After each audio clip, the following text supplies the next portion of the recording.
Paris est en pleine mutation.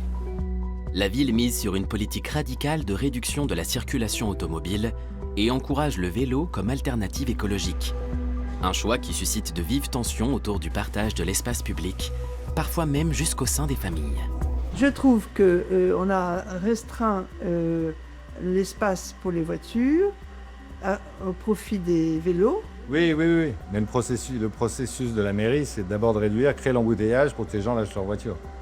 Voilà, mais alors est-ce que ça a été efficace? Ah ben, il y a moins de voitures, ça, c'est un fait, Oui. dans le centre de Paris, oui. Il y a moins de voitures dans le centre de Paris, mais voilà, c'est bon, oui, tant mieux s'il y a moins de voitures, parce que moi, quand je prends la voiture, j'ai moins d'embouteillage. Si, voilà.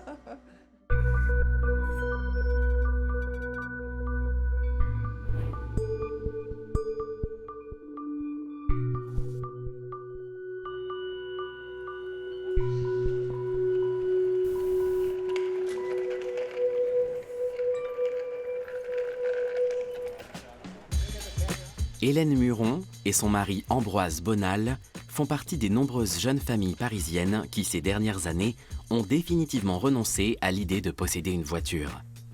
Pour eux, la transition écologique de la ville présente surtout des avantages. On emmène les enfants à vélo, à l'école, on les emmène à leurs activités à vélo. Si on veut aller voir mes parents qui habitent plus loin dans Paris, on les emmène à vélo. On transporte beaucoup d'affaires à vélo quand on a des achats à faire pour la maison. Les enfants, Céleste et Atlas, ne comprennent pas pourquoi leur mère n'utilise pas un vélo plus rapide comme leur père. J'aime bien avoir un vélo qui n'est pas électrique. Un vélo musculaire, c'est un vélo où tu utilises tes muscles pour... Et donc, moi j'aime bien parce que c'est plus sportif, c'est agréable. La famille habite non loin du centre de Paris, dans le 13e arrondissement. Les parents d'Ambroise ont acheté et restauré ce qui n'était encore qu'une remise dans les années 80. Aujourd'hui, acquérir un appartement dans le quartier serait au-dessus des moyens du couple, qui a investi dans un vélo cargo électrique. C'est certes plus cher qu'une voiture d'occasion, mais la moitié du coût d'acquisition, soit environ 4 000 €, a été pris en charge par l'État. Cette subvention s'inscrit dans le cadre du plan vélo mené depuis 2015 par Anne Hidalgo. Une stratégie à coût de travaux ambitieux. Près de 1400 mètres carrés de pistes cyclables ont déjà été aménagées. Pour ce faire, 60 000 places de parking ont été supprimées et la vitesse a été réduite à 30 km/h dans la plupart des rues. Devant certaines écoles, la circulation automobile est tout simplement interdite, encourageant les parents à déposer leurs enfants autrement qu'en voiture. Ambroise rejoint l'école des enfants en quelques minutes. Cela fait aussi partie du plan vélo. L'objectif ? Que toutes les commodités soient accessibles à chacun en 15 minutes seulement. Sans voiture, évidemment.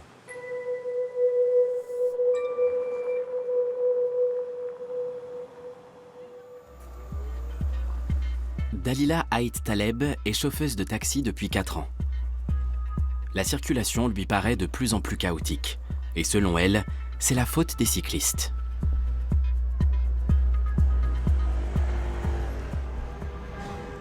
Je vais me permettre de parler même au nom des collègues.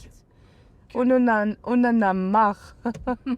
Excusez-moi pour le mot, mais c'est une catastrophe. En fait, sur le couloir de bus, en fait, ils sont avec nous. Et des fois, ils ne respectent pas. Soit ils se mettent au plein milieu de la route, comme celui-là à côté. Bon, ça, c'est la trottinette. Avant le feu rouge, lui, il va freiner. Ça veut dire qu'il va vous caler. Et lui, il va partir en feu rouge et vous perdez du temps. Aujourd'hui, Dalila a de la chance. Ses premiers clients veulent visiter Montmartre. Les particuliers n'ont pas le droit de circuler dans cette zone. Seuls les taxis y sont autorisés.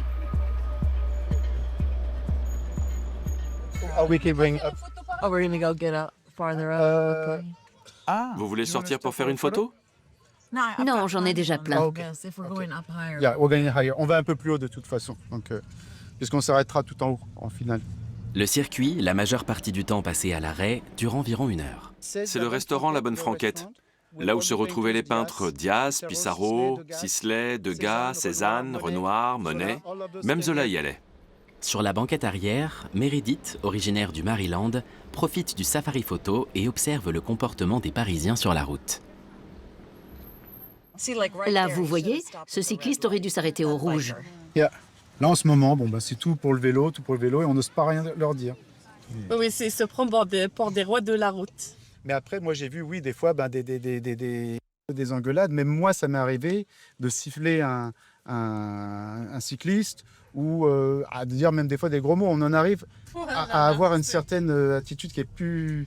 On s'énerve facilement, on devient agressif nous-mêmes, même en tant que piéton. Des fois, il m'est arrivé de vouloir choper la selle d'un... Moi, je pense que ce qu'il faudrait vraiment, c'est que comme il y a un code et on passe le code et le permis pour la voiture, il devrait y avoir une sorte de code et de code de bonne conduite aussi pour les vélos, pour tout ce qui est cycliste. La plupart, ils ne connaissent pas c'est quoi la priorité. Oui, Et que vous traversez, c'est un peu compliqué. Non, tout à fait. Mais je pense qu'il y a quelque chose à faire et il faut qu'ils puissent rendre compte quand ils font une action, il faut qu'ils puissent rendre compte qu'il y a avoir une amende, je sais pas, il faut qu'il y ait quelque chose. La circulation a toujours été difficile à Paris. Désormais, les vélos revendiquent eux aussi leur droit à une part de l'espace urbain, ce qui provoque régulièrement de petites collisions. Un sac vient heurter le taxi de Dalila. Voilà. T'as vu? Elle est partie quand même. Hein. T'as vu? Elle s'est même pas retournée. Hein. Et là, je vais trouver une griffe sur la voiture, alors qu'elle a un truc pour passer. Je sais plus, il est où l'accès des vélos. Je sais plus. Tellement, elle m'a griffé la porte. Quand cyclistes et taxis doivent partager une même voie, le stress monte, comme en témoigne un collègue de Dalila. C'est une erreur. C'est une erreur de la mairie de Paris, c'est une erreur ou faire en fait un mariage mixte entre vélo et voie de bus, c'est très dangereux. On a énormément d'accidents sur le terrain. Et moi, personnellement, j'ai assisté à un accident très terrible à Saint-Michel. Tu connais le pont Saint-Michel, il est tellement saturé et tout. Donc le bus, il sort, il ne voit pas le vélo, donc il l'écrase. La catastrophe commence, quoi. Ouais. Les vélos qui Chacun, il fait sa loi. ne respectent pas la réglementation du code de la route, ils grillent les feux, ils ne respectent pas les piétons. Faire ça, en fait... dans les grandes villes comme Paris où la circulation est saturée de 7h du matin jusqu'à 22h du soir, c'est une mauvaise idée. C'est une mauvaise idée. En fait, Paris veut s'inspirer en fait d'Amsterdam. Amsterdam, c'est autre chose.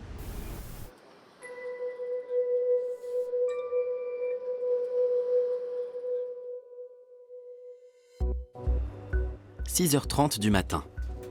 Anne Montmarché, 38 ans, prend son service. Elle travaille comme coursière dans un collectif comptant 40 membres.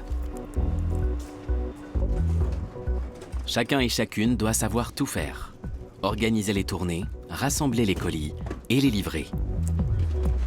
Sur son vélo cargo, Anne peut transporter jusqu'à 90 kg de marchandises.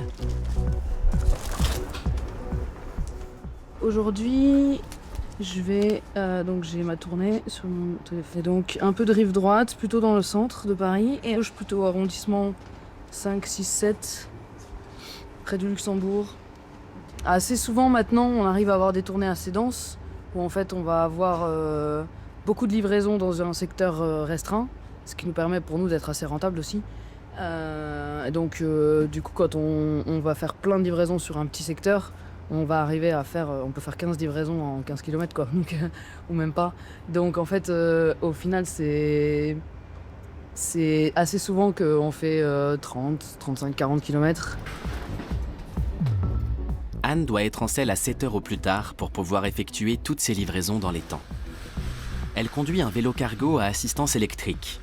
Toutefois, c'est loin d'être une promenade de santé. Elle doit être sur ses gardes en permanence. Il faut faire toujours attention aux camions qui tournent à droite, parce que c'est ça le truc qui tue le plus les cyclistes. C'est les poids lourds qui tournent à droite sans regarder à angle mort. Et... Là j'ai le feu vert, mais lui il est passé au vert mais sans pouvoir dégager le carrefour. Où là en fait on passe dans une rue qui... alors le début est pas très aménagé, mais on a complètement coupé le trafic de transit. Et du coup il y a beaucoup moins de voitures et du coup c'est extrêmement agréable de prendre le long du canal. La coursière doit sans arrêt se faufiler entre les voitures et contourner les zones de travaux. Car la transformation de Paris en ville verte se poursuit. Jusqu'à présent, 400 millions d'euros ont été investis dans les nouvelles infrastructures. Peu avant 7h30, sa première étape, une boulangerie. Bonjour. Je viens chercher pour Barry Sèvres. Bonne journée. Anne a 2 enfants en bas âge. Elle a quitté un emploi bien rémunéré dans le secteur informatique pour vivre sa passion pour le vélo. Elle ne se sentait pas faite pour la vie de bureau. Moi j'adore Paris, j'adore pédaler dans Paris, j'adore regarder la vie parisienne le matin quand les enfants ils partent à l'école à 8h30. Moi j'ai déjà fait une bonne partie de ma tournée. J'ai livré les restos et les boulangeries qui sont ouvertes tôt le matin. On peut livrer des grands palaces, on peut livrer des petits commerçants. Le secteur de la logistique n'est pas le seul à s'être rapidement adapté à la nouvelle politique de la ville. Tout un écosystème dédié au vélo, composé de revendeurs, de loueurs de cycles et d'ateliers de réparation, se développe peu à peu. Leur chiffre d'affaires a augmenté de près de 60%. Avec son large caisson, Anne se retrouve régulièrement coincée dans les bouchons. Et certaines pistes cyclables sont déjà saturées. Alors là, la voie bus, elle est complètement en fait une voie de livraison en général. Et du coup, nous, on roule plutôt dans la voie motorisée que dans la voie bus, parce qu'il y a que des camions de livraison ou des camionnettes dans la voie bus, qui est normalement aussi la voie bus vélo. Et alors là, on arrive à Opéra. Opéra qui est vraiment le Mordor des cyclistes. Il y a 1, 2, 3, 4, 5, 6, 7 voies motorisées. Absolument rien pour les cyclistes.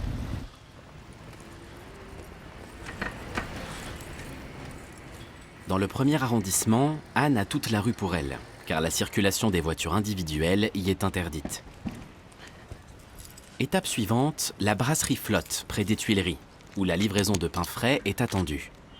Le service des coursiers à vélo est très apprécié dans le secteur de la gastronomie parisienne. Bonjour.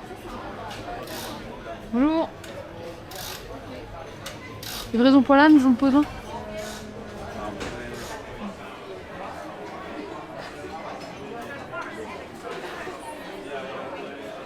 Ce sont de petites quantités, mais la ponctualité est un facteur crucial pour les restaurants. Et souvent, on a la livraison plus en avance, parce que du fait que madame est en vélo, du coup, elle va plus vite, il y a moins de trafic. Et puis, je pense que c'est bien pour l'écologie aussi, pour le gaz à effet de serre déjà. Et puis, on a la livraison plus vite, c'est vrai. Parce que souvent, parfois, on avait la livraison un peu tard, 10h sur les midi, du coup, on prenait du retard par rapport aux croques, parce qu'on n'utilise pas pour faire les croques, monsieur. La transition vers une ville respectueuse du climat est portée principalement par des personnes jeunes qui souhaitent vivre dans Paris intramuros et qui peuvent se le permettre. Ici, la bicyclette a supplanté la voiture. 11% des trajets sont effectués à vélo, contre seulement 4% en voiture et plus de 50% à pied.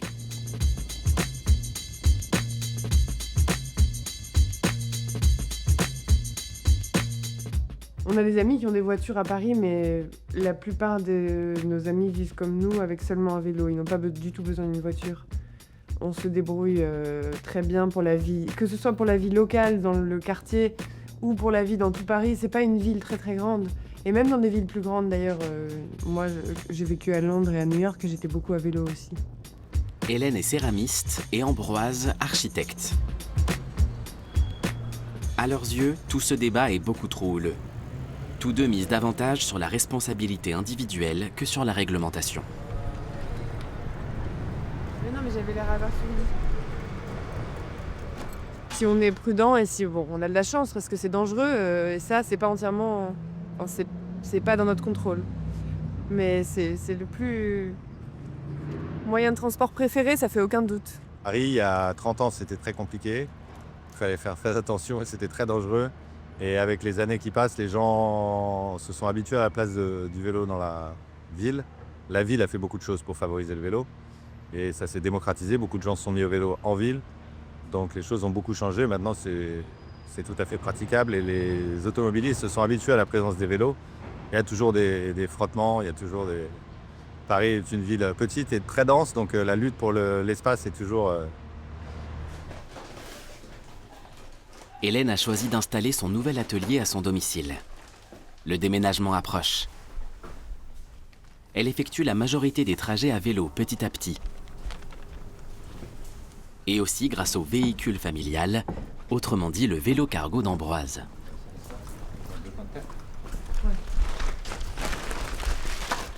La terre pour la céramique, l'argile c'est très lourd, enfin, c'est vendu par pain de 10 kilos. Donc c'est pas très pratique à porter à la main et ça justifie pas d'avoir une voiture. Et évidemment après on a pris des déménageurs pour les gros cartons, mais pour des petites surfaces, pour des petites affaires, c'est facile à vélo, ouais, c'est agréable.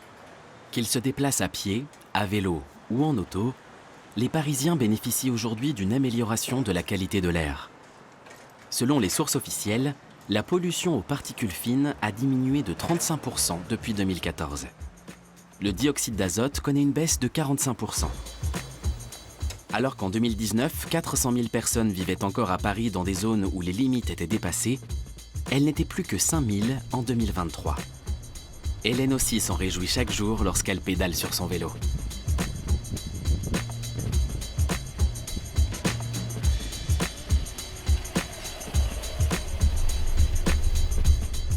Un vélo électrique, c'est mieux pour transporter les enfants, ça c'est sûr. Ça m'est arrivé de transporter un chat chez le vétérinaire et les 2 enfants en vélo classique. Mais les enfants étaient plus petits. Avec les enfants qui grandissent, je vais racheter un vélo électrique cargo.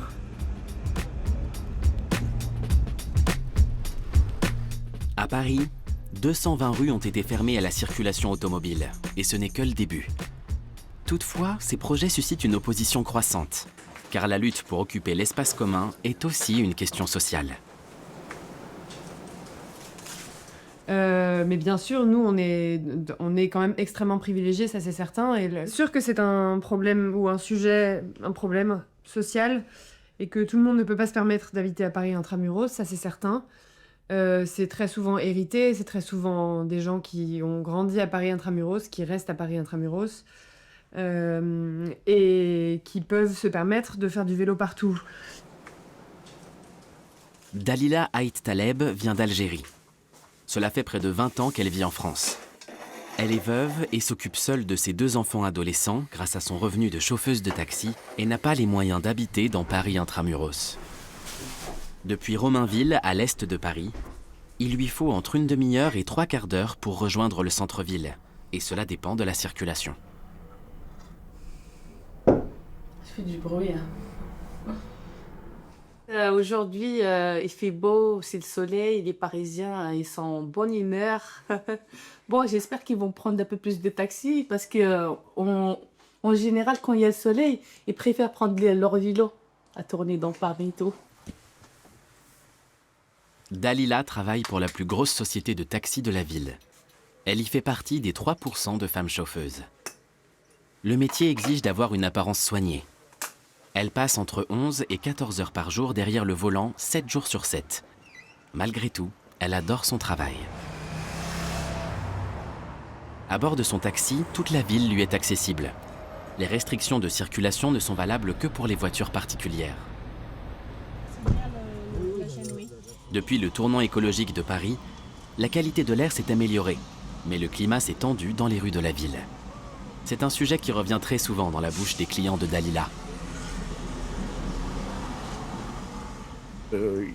Dans Paris, dans les années 80, il y avait beaucoup de voitures, il y avait une densité de voitures, la voiture était reine. Petit à petit, il y a une volonté, avec bien sûr les problèmes liés à l'environnement, à l'écologie. On a voulu une politique... Pour le Paris, on va dire, qui respire. Oui, une politique délibérée. En fait, on n'arrive pas à partager la route. C'est ça, c'est un problème. On n'arrive pas à partager parce que je pense que c'est récent et que il y a des incivilités, il faut qu'on partage un espace commun. la région Île-de-France compte un peu plus de 12 millions d'habitants, dont seulement 2 millions vivent à Paris intramuros. L'espace est fortement restreint dans la capitale. La pression n'en est que plus forte sur chaque individu. À titre de comparaison, Berlin compte 2 fois plus d'habitants pour une superficie 8 fois plus large. Si par exemple on n'a pas la patience, on ne peut pas faire ce métier-là. Les gens, ils ont tellement marre d'avoir les bouchons avec les travaux, les nouvelles circulations avec les axes des vélos et tout l'ensemble qui fait que ça crée des bouchons. Et ben, les gens, plus en plus, j'ai remarqué, ils deviennent vraiment agressifs. Donc, faut vraiment être zen. Mais tout le monde n'y parvient pas. C'est encore récent, mais il manque des normes. Il y a des confusions des espaces. On trouve des bicyclettes sur les trottoirs. Les gens traversent un peu n'importe quoi. Là, je sais pas, mais je crois qu'ils viennent griller. Ils viennent griller le feu rouge, ouais. Oui, mais c'est bizarre parce que il y a tout ce qu'on appelle en fait ces mobilités douces, hein, vélo, trottinette et tout. Mais en fait, ils sont quand même pressés. Ils semblent pas. C'est pas si doux que ça. Oui. Alors qu'il y a moins d'éléments stressants, puisqu'il y a moins de voitures, il y a moins de pollution, il y a moins. Ouais. Il y a un certain désordre. Partout dans la ville apparaissent des îlots de verdure comme autant de tentatives d'y rendre la vie plus agréable. Les pistes cyclables, toujours plus nombreuses, sont surtout empruntées par les jeunes. Pour ceux qui trouvent le rythme de la ville trop rapide, c'est plus compliqué. Il leur reste le taxi et donc les bouchons. Et puis il y a un autre problème, c'est que Paris vieillit, mais il y a des quartiers où ça vieillit, le 12e, le 14, peut-être 15e. Et là, pour les personnes âgées... Les personnes âgées, c'est les papis, les mamies qui viennent se balader parce qu'ils ont le temps, ils adorent ce coin-là. S'il y a tout à côté, vous avez la Seine qui est à côté, le musée d'Orsay qui est à côté. Et puis ils prennent des thés, des salons de thé, il y avait plein de... Et ben les papis et mamies, maintenant, ils ne peuvent pas. Soit parce qu'il n'y a pas de moyen de se poser avec sa propre voiture, parce que c'est interdit maintenant. Rue de Rivoli, c'est bloqué. Hein. Bonne journée, au revoir. Sur la place de la Concorde, Anne doit à nouveau se faufiler entre les voitures. Sa tournée se poursuit rive gauche. Prochain arrêt, une célèbre marque de luxe.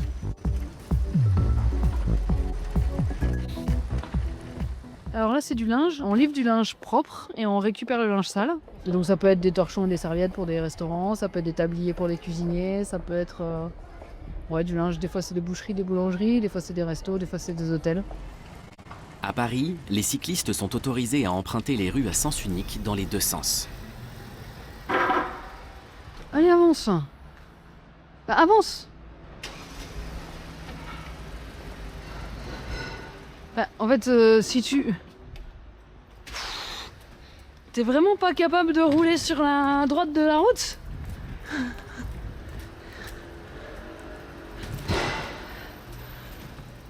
Monsieur, il a peur. Il faut pas conduire une grosse voiture si tu sais pas la conduire.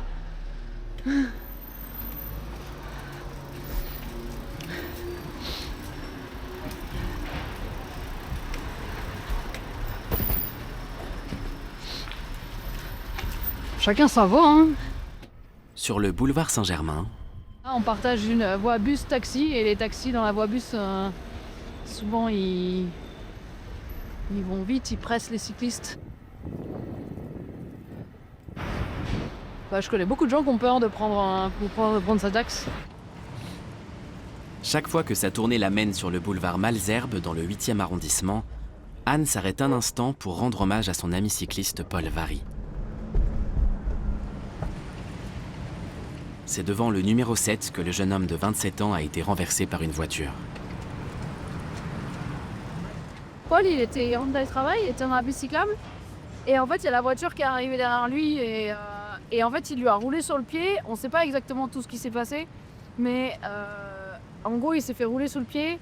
Et après, ils se sont énervés et le gars a tourné ses roues et l'a écrasé. Et ça a vraiment été un choc pour nous parce que Même si on a l'habitude de la violence motorisée, même si on a l'habitude... Moi, en tant que coursière à vélo, je vois des trucs tout le temps, enfin, des voitures qui nous coupent la route. C'est vraiment quelque chose qui est régulier. Mais par contre, au point où quelqu'un qui est là, arrêté à côté, et qui... C'est pas un accident, c'est pas il a tourné sans faire exprès et il lui a roulé dessus. C'est il l'a vu et il lui a roulé dessus. Le suspect présumé est accusé de meurtre et se trouve actuellement en détention provisoire.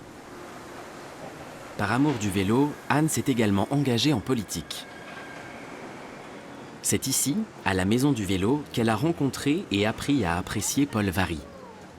On organise une manifestation pour le jour anniversaire de son décès. Ça va avoir une partie hommage au début et une partie revendication ensuite pour parler de la violence motorisée et pour engager les candidats au municipal de Paris de prendre des engagements forts contre cette violence motorisée. Et on veut les appeler à avoir une vision zéro mort, zéro blessé grave. Vision Zéro est un objectif de sécurité routière visant à réduire le nombre d'accidents graves. En fait, on a su assez vite dans la soirée, le mardi soir, qu'il y avait un cycliste qui avait été tué. On a su assez vite qu'a priori, il y avait eu une volonté délibérée de l'automobiliste de lui rouler dessus. Et puis après, on a reçu un message, on a su que c'était Paul, elle nous a envoyé un message pour nous dire en fait c'est Paul. Et là, c'était un peu difficile.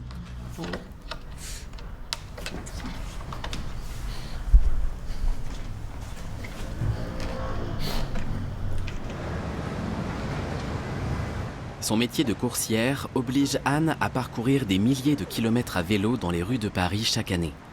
Elle est le témoin quotidien d'une tension grandissante.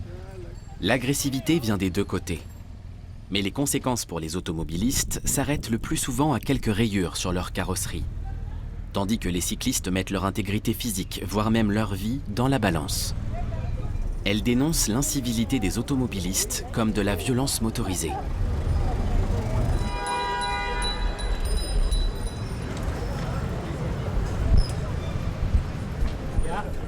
Elle souhaite que les gens se souviennent de Paul, mais aussi de la cause qu'il défendait. Plus de sécurité pour les cyclistes dans les rues de Paris.